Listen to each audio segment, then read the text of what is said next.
계속해서 창세기 말씀 나누고 있습니다. 아브라함의 시대가 끝나고 이삭의 시대가 잠깐 또 등장했다가 바로 이제 야곱의 시대로 이어지고 있죠.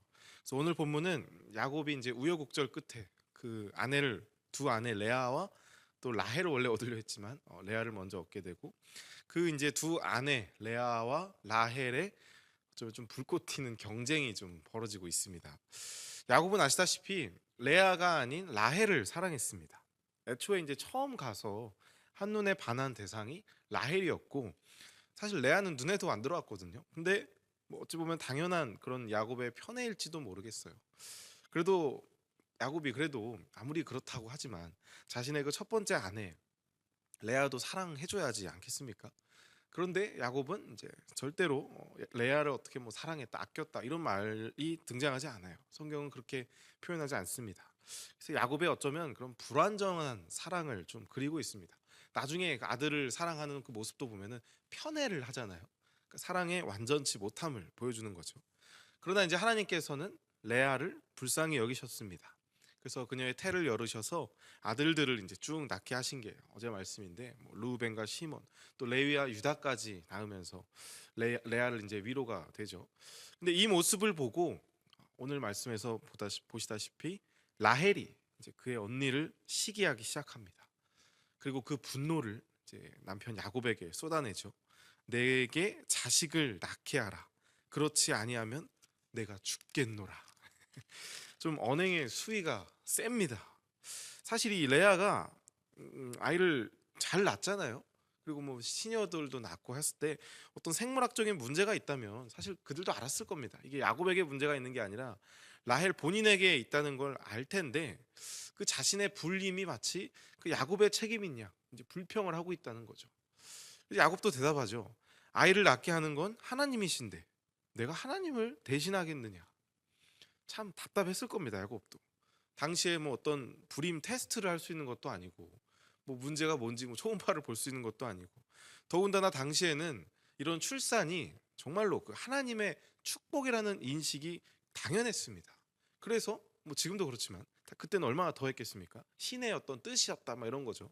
그래서 아이를 못 낳는다는 게 당연히 그런 하나님과 연결시켜서 어떤 저주를 받았다거나 아니면 뭐 큰 죄를 졌다거나 그렇게 생각이 되었다는 것입니다.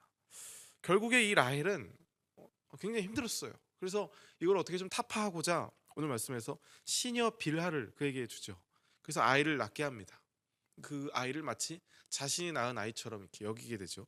첫째 이름이 그래서 단입니다. 단. 뜻이 뭘까요? 억울함을 풀게 하다라고 나와 있습니다.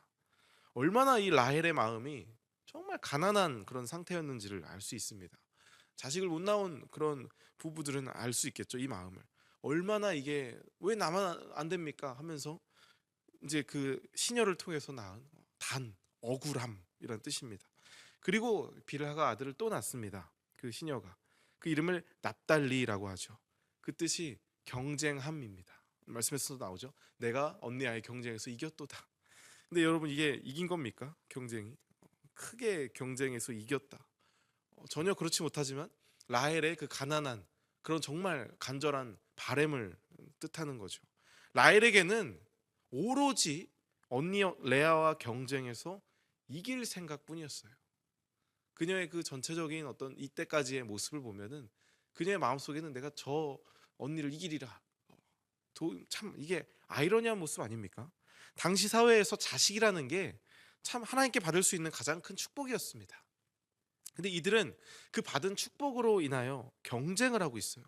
받은 복을 세면서 감사하는 게 아니라 받은 복을 세면서 경쟁을 하고 있습니다. 서로 비교하면서 그 위로를 하나님께 얻는 게 아니라 남보다 내가 낫다는 데서 그 만족을 얻으려 하고 쟤가 나보다 못하다는 데서 위로를 얻는 정말 어떤 수준 낮은 그런 행복의 모습을 보여주고 있습니다. 이게 절대 행복해 보이지 않죠. 절대로 만족스러워 보이지 않습니다. 어떤 비교와 그 경쟁에서 나오는 행복이나 그런 것들은 결코 참된 기쁨이나 행복일 수가 없다는 겁니다.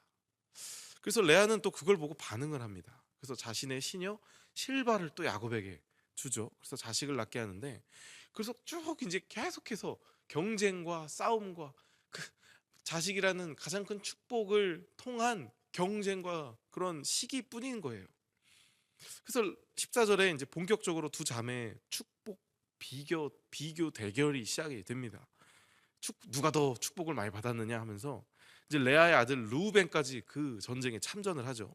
그러니까 합한채라는 것을 얻어오는데 이게 이제 그곳에서 자라는 어떤 작은 토마토 모양의 열매라고 하더라고요. 그래서 그걸 먹으면 뭐 임신이 잘 된다. 뭐 남자에게는 뭐 남자의 그 힘이 좋아진다. 뭐 이런 열매였대요. 당시에 효능으로 알려진. 그래서 이제 그거를 아들이 엄마에게 주면서 그 아들까지 이제 그 대결에 참여하게 되는 겁니다. 그러니까 쉽게 말해 집안에서 작은 전쟁이 일어나고 있는 거예요. 지금 그 아들 낳는 것 때문에 분열이 일어나고 있는 거죠. 합해지지가 않고 서로 이제 편이 갈려지고 안 좋게 되는 겁니다. 서로 남편을 뭐 네 남편이니 내 남편이니 보시면 굉장히 강조합니다. 내 남편이 오늘 너에게 막 하면서 서로 야곱을 이제 물건 취급을 합니다. 서로 사고 팔고 합한째로 내가 이 남편을 오늘 밤 사겠다 막 하면서 참 보기 안 좋습니다. 이들의 그 인간적인 욕심과 그 복을 향한 세속적인 마음인 거죠. 그것이 굉장히 도드라지게 성경은 그것을 그리고 있습니다. 정말 더 아이러니한 게 저 말씀 보면서 하나님이 이것을 이렇게 대하시는구나 라는 걸 또 보게 됐어요. 17절에 뭐라고 합니까? 함께 읽어볼까요? 30장 17절입니다. 하나님이 레아의 소원을 들으셨으므로 그가 임신하여 읽으시면 되겠습니다. 그가 임신하여 다섯째 아들을 야곱에게 낳은지라. 하나님께서 레아의 소원을 들으셨대요. 참 저는 이게 한참 고민이 됐던 게 하나님이 이 레아의 소원을 들어주셨다는 게 어떻게 해석을 해야 되나. 또 이제 뒤에도 보시면 22절이죠. 하나님이 라헬을 생각하신지라 하나님이 그의 소원을 들으시고 그의 태를 열으셨대요. 이 말씀이 단순히 그냥 이 와중에 기도하면 들어주시는 하나님을 보여주시는 건가? 간절하면 그냥 내 기도를 들어주시는 하나님을 보여주시는 건가? 하나님께서 이 레알의 소원을 들어주셨다는 게 어떤 의미일까? 지금 사실상 서로 분열 중 아닙니까? 여러분 분열 중에도 기도하면 하나님이 소원을 들어주시는 그런 걸 보여주는 걸까요? 하나가 되지 못하고 지극히 인간적인 마음으로 서로를 향해 지금 칼을 날리고 있습니다. 심지어 막 한 여인은 막 죽어버리겠다고 막 아들 안 주면 이게 어떤 그런 간절함의 기도의 응답일까요? 하나님은 그 와중에 소원을 들어주시는 하나님을 보여주시는 건가? 물론 결과적인 이야기지만 결국 이들은 원하는 것을 다 얻어냈습니다. 그래서 요셉도 낳고 나중에 이제 베냐민도 얻죠. 라헬은. 그러나 이 두 아내의 살벌한 경쟁과 싸움을 통해서 우리가 알 수 있는 것은 하나님은 그 와중에 이 정말 보기 흉하고 남들에게 밝히기 정말 부끄러운 이런 집안 가정 사정사를 통해서 하나님은 당신의 일을 하신다는 겁니다. 야곱의 12아들이 여기서 이제 탄생을 하죠. 이스라엘의 12지파가 여기서 탄생을 하는 겁니다. 그 12이 하나님의 구속사역의 핵심적인 역할을 감당하게 되고 모든 민족을 상징하게 되는 12지파의 시작을 지금 하나님은 이 어쩌면 두 여인의 너무나 그 뭐라고 기록하기도 애매한 그 막 부끄러운 하찮은 그런 두 여인의 주도권 싸움에서 그 하나님의 일하심의 탄생함을 지금 그리고 있다는 것입니다. 물론 결과만 놓고 봤을 때는 딸 낳고 아들 낳고 잘 살았나 보다 하호호 그렇게 볼 수 있겠지만 우리는 지금 이 과정을 보고 있다는 겁니다. 과정이 결코 좋지가 않아요. 부끄럽습니다. 그래서 결과물을 놓고 봤을 때 하나님께서 레아의 소원을 들으셨다는 그 부분이 원래는 그럴 마음이 없으셨다가 싸우는 걸 이렇게 지켜보시다가 레아가 어떤 특별한 일을 해서 혹은 어떤 기도를 열심히 해서 그녀의 어떠함으로 인해서 하나님께서 그 소원을 갑자기 들어주셨고 라헬을 통해 아들을 낳게 하셨다라는 것으로 해석을 하기보다는 지금 이 전체적인 창세기의 흐름과 모습을 우리가 기억했을 때 언약의 하나님이었잖아요. 여전히 일하시는 하나님이었잖아요. 레아가 아들을 낳는 것이 하나님의 선행된 계획이셨고 또 그것이 레아의 소원이었다고 보는 것이 합당하다는 것입니다. 즉 다시 말해서 그녀들은 결국 사실상 하나님의 계획과 뜻이 어쩌니 하는 것은 정말 관심도 없었어요. 그저 남편의 사랑을 얻기 위해서 그걸 얻어내기 위해서 그 언니와의 경쟁에서 이겨먹기 위해서 서로 그렇게 다투고 경쟁하고 미워하는 모습을 보였습니다.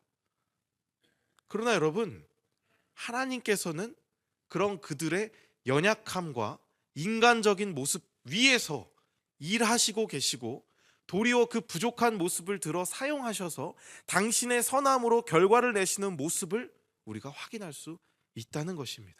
이것이 곧 하나님의 섭리고 그의 주권적인 일하심이며 신실하신 언약의 성취를 보여주는 것이죠. 우리의 어떠함과는 상관없이 하나님은 여전히 일하신다는 것입니다. 우리는 가끔 그런 생각을 해요. 우리가 잘 못하면 하나님이 일을 못하시지 않을까? 이걸 반대로 생각하면 우리가 잘하면 하나님이 일하시기 편하시고 일하시기 좋고 막 그렇게 생각을 한다는 겁니다. 우리가 막 못하고 그러면 하나님이 이거 일을 그르치지 않는 건가? 아니요. 하나님은 당신의 신실하심으로 믿부심으로 여전히 하나님은 당신의 일을 하십니다. 중요한 건 뭔지 아십니까?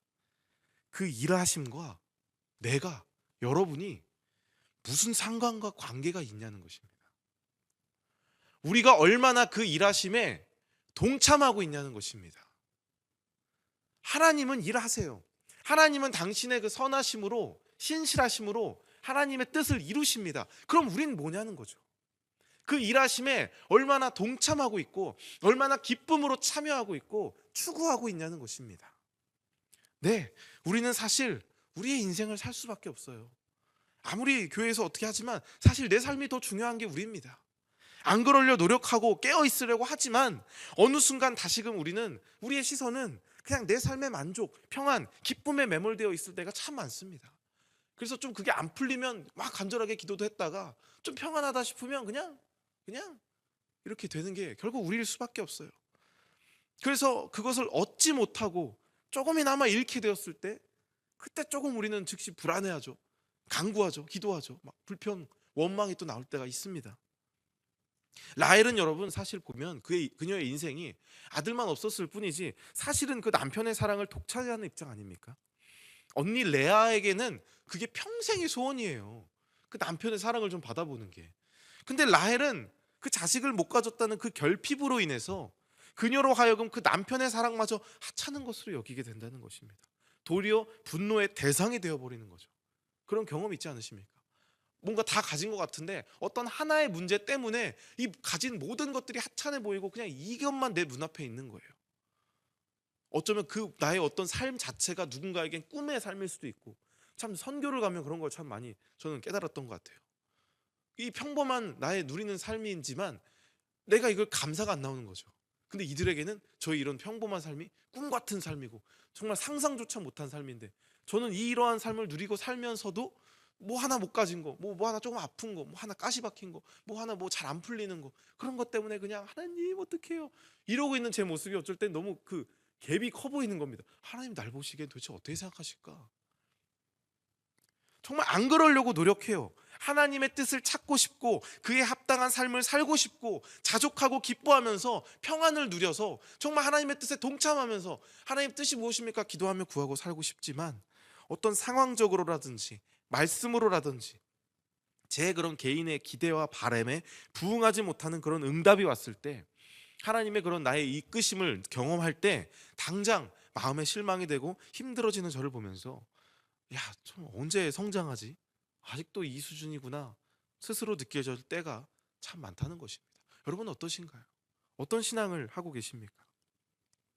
참 기쁘고 평안할 일이 차고 넘치는데 그 결핍의 상황이 되면 어떤 그 초라한 제 상태를 독대하게 되는 그 말씀 앞에 서게 됐을 때 받은 복이 생각이 안 난다는 거죠. 하나님 좀 이렇게 해주시죠. 이 일 좀 빨리 해결해 주시지 왜 또 이러십니까? 막 저를 혼내는 것 같고 이런 걸로 좀 위로해 주시지 내 상황 아시면서 그런 서운한 감정이 듭니다. 그게 어쩌면 우리의 한계입니다. 마치 라헬처럼 레아처럼 그럴 때 참 힘들기도 하지만 문득 돌아보면 또 받은 은혜가 기억이 나서 자책도 되고 멀었구나 부족하구나 참 나는 왜 이러나. 어쩌면 오늘 그 라헬과 레아의 모습도 그랬을지 모르겠습니다. 특히 레아는요 이제 첫째 아내로서 남편 아내로서 싸우고는 있어요 여전히. 그러나 사실 이 레아의 아들을 낳으면서 이름을 짓는 모습을 보시죠. 처음에는 루벤, 유다, 막 레위 낳을 때는 막 그녀도 막 이렇게 마음이 가난한 걸 막 보입니다. 그 이름의 뜻들을 보면은 막 그 내가 뭐 남편으로 막 이제 아들을 뭐 어쩌고 해서 다 남편 얘기예요. 그러나 유다부터는 하나님께서 뭐라 하십니까? 그의 이름을 유다하고 내가 여호와를 찬송하리로다 하고, 그가 낳는 이제 아들의 이름들을 쭉 보십시오. 축복이다, 뭐 이제 평안이다, 이름의 뜻이 다 이제 이렇게 바뀌거든요. 그래서 그녀는 이제 감사하는 고백을 하게 또 됩니다. 또 라헬도 하나님의 은혜로 이제 아들을 겨우 낳죠. 요셉을 낳게 되는데 23절에 하나님이 내 부끄러움을 씻으셨다라고 이제 고백을 하게 됩니다. 그녀도 이제 아는 거예요. 이 모든 게 하나님의 일하심이라는 것을. 그렇게 불꽃 튀게 시기하고 뭐 경쟁하고 하지만 하나님이 그래도 나의 부끄러움을 씻으시구나. 상황이 너무 힘들지만 그래도 하나님의 뜻을 또 고백하게 되는 겁니다. 이 부끄러움을 씻으셨다고 하는데 이게 단순히 그냥 부끄러워 이게 아니라 뜻이 치욕과 경멸입니다. 여러분, 치욕과 경멸을 이렇게 당하면서 사는 라헬의 삶이 참 이해도 돼요. 실제로 아들을 낳지 못함으로 얼마나 별 소리를 다 들었겠죠. 뭐 그렇지 않았겠습니까? 참 힘들었을 겁니다.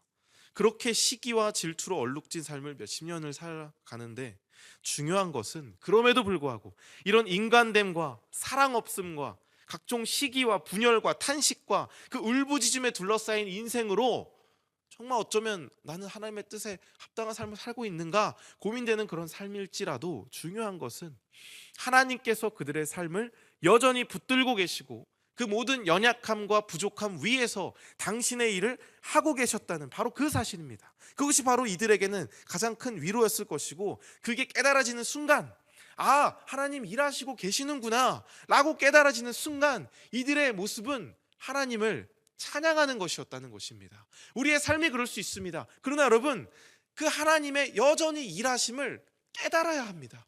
그 깨달음을 통해서 우리의 입술에서 찬양이 나와야 하고 우리의 삶에서 하나님을 향한 감사가 결국 흘러 넘쳐야 된다는 것입니다. 그게 오늘 우리가 얻을 위로일 줄 믿습니다.